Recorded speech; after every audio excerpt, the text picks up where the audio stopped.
It's important to stand up for freedom, and some people are too afraid to do it. I'm not too afraid to do it. I'm just not too afraid. People got to stand up for your rights. There's basic rights we got to have. We're not going to let nobody take them away.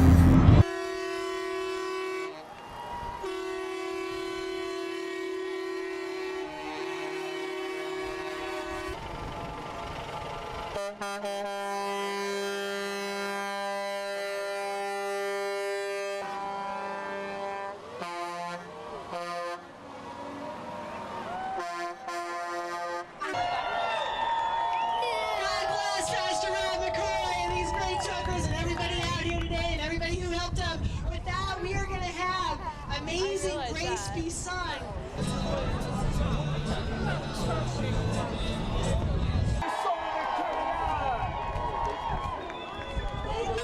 And these are our warriors, and we're grateful for each and every one of them. We're going to hold them in prayer. We will not be anywhere near there, the Beltway or downtown D.C., not on March 1st during the State of the Union. Two prosecutors leading a criminal probe into former President Donald Trump and his business practices have resigned. That's the word from the Manhattan District Attorney's Office on Wednesday, throwing the future of the case into doubt. Special Counsel Kerry Dunn and Mark Pomerantz submitted their resignations after District Attorney Alvin Bragg, in office less than 2 months, indicated to them that he had doubts about pursuing the case, the New York Times said, citing people with knowledge of the matter.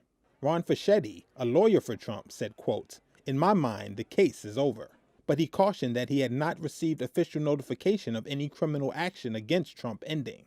The resignations come as New York Attorney General Letitia James ramps up her civil probe into Trump and his family business. Last week, a state judge directed the former U.S. president and 2 of his adult children, Donald Trump Jr. and Ivanka Trump, to answer questions in that investigation under oath and depositions.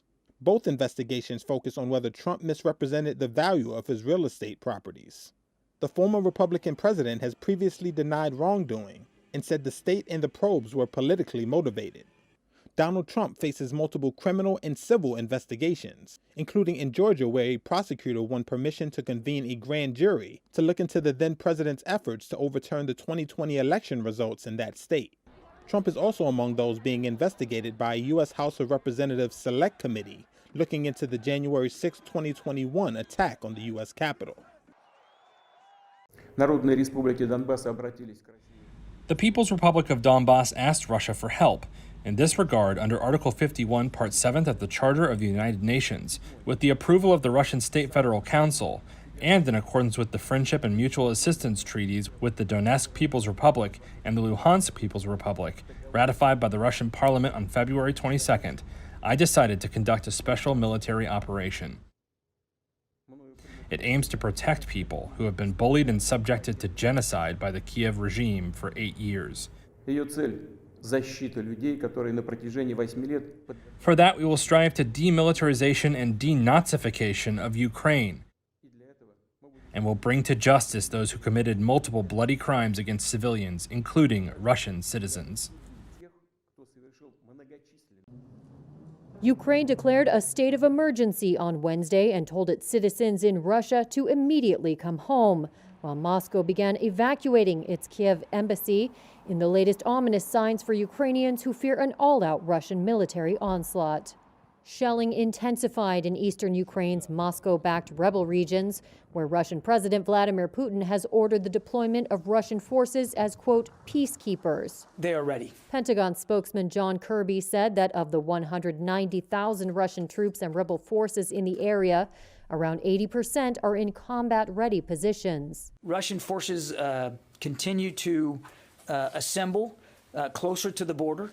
And put themselves in an advanced stage of readiness to act, to conduct military action in Ukraine, again, at virtually any time now. There was still no clear indication, however, of whether Putin will launch an assault on Ukraine with the troops he has gathered near the border. But Moscow on Wednesday said separatists in the east had asked for help from Russia to repel what it called aggression. White House spokesperson Jen Psaki called the move a false flag operation. That we have expected to and laid out the playbook to see. This is an example of it. That is suggesting that they feel under threat. By whom? The Ukrainians, that the Russians are threatening to attack. Ukraine's foreign minister said he had demanded an urgent meeting of the UN Security Council to address the matter. That President Putin will not stop by himself. Meanwhile, the 30-day state of emergency in Ukraine restricts the freedom of movement of reservists, curbs the media, and imposes personal document checks, according to a draft text. Kyiv has also announced compulsory military service for all men of fighting age. Wall Street's major indexes ended sharply lower on Wednesday, extending their recent rout as Ukraine declared a state of emergency, and the U.S. State Department said a Russian invasion of Ukraine remains potentially imminent. The Dow fell 1.4%, the S&P 500 shed 1.8%, while the Nasdaq closed down 2.6%, marking a tumble of more than 16% so far this year. Liz Miller is president of Summit Place Financial Advisors. Investors are very confused right now. Just so recently, the entire focus here in the U.S. was certainly on interest rates and then global interest rates from there. But of course, our attention right now is completely focused on Russia and Ukraine. And that has investors who were already a little uncertain now taking the opportunity to really start feeling spooked. Earlier, the West unveiled more sanctions against Russia, and in what some market watchers saw as another sign of a possible Russian military onslaught, Moscow began evacuating its Kyiv embassy. Investors have also been on edge about possible aggressive tightening by the Federal Reserve to combat inflation. The Dow came within a hair's breadth of confirming it was in a correction on Wednesday, while the S&P dug deeper into correction territory. A correction is a drop of 10% or more from a record high. In company news, Lowe's shares ended slightly higher after it surprised some investors by raising its full-year sales and profit forecasts, offering an optimistic outlook for home improvement demand in the face of rising mortgage rates.